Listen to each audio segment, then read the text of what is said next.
Bonsoir à vous, mesdames, messieurs, bienvenue dans cette nouvelle revue de presse quinoise du vendredi 10 mai 2024. Après le dossier sur la mise en place du bureau définitif, les journaux Paris en début de ce week-end restent focalisés sur l'Assemblée nationale, où l'ONG Centre des recherches en finances publiques et développement local note un dépassement budgétaire durant la période allant de 2021 à 2023. Forum des As ouvre le bal à ce sujet et titre en sa manchette: l'Assemblée nationale Somboso a dépensé 90,2 millions de dollars américains pour l'acquisition de 20 services. Ce quotidien cite l'ONG CREFDEL qui, dans son rapport, rapporte que le bureau Mbosso a dépensé ses fonds pour acquérir seulement 12 bus et des 30 places assises de marque Coaster affectés au transport du personnel administratif et 14 minibus destinés au transport des directeurs de services. Info 27 reste sur la même page. Cet tableau signale que cette affaire de scandale financier fait déjà grand bruit dans le couloir de l'hémicycle du Palais du Peuple. C'est le son porté l'ONG CREFDEL, initié par un groupe d'experts congolais, se penche sur cette thématique depuis 9 ans et précise dans son rapport qu'entre 2021 et 2023, le Trésor public a dépensé environ 227,9 millions de dollars américains pour rémunérer les sénateurs et députés nationaux, soit une moyenne annuelle de 74 millions de dollars.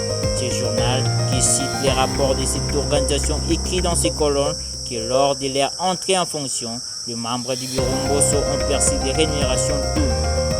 Pour Africa News, à cette surfacturation s'ajoute la dilapidation de fonds affectés au projet de construction des bureaux des commissions parlementaires, du dispensaire du Parlement et du dépôt des archives. Cet hebdomadaire rappelle que les rapports de l'ONG CREFDEL a fait de graves révélations sur le recrutement massif et abusif dans les deux chambres du Parlement, dont les effectifs ont été augmentés de manière exceptionnellement vertigineuse. Congo Nouveau ne change pas non plus de voix et précise que dans ce rapport intitulé « Le biface du Parlement congolais, un contrôleur à contrôler », l'ONG CREFDEL a déploré le gaspillage de ressources publiques par le Parlement. Ces porteurs n'hésitent pas non plus de dénoncer une fraude et un enrichissement illicite de membres de ce bureau de la Chambre basse du Parlement qui, selon le même tableau, a donc des cadavres pillant les placards. Sur un autre registre, Econews s'intéresse à l'économie et titre à sa une: fin en apothéose de l'accord RDC-FMI. Succès historique pour le gouvernement Sama. Cet hebdomadaire fait savoir que l'équipe du Fonds monétaire international et les autorités de la RDC sont parvenues à un accord au niveau des services sur la 6e et dernière revue de l'accord triennal au titre de la facilité élargie de crédit.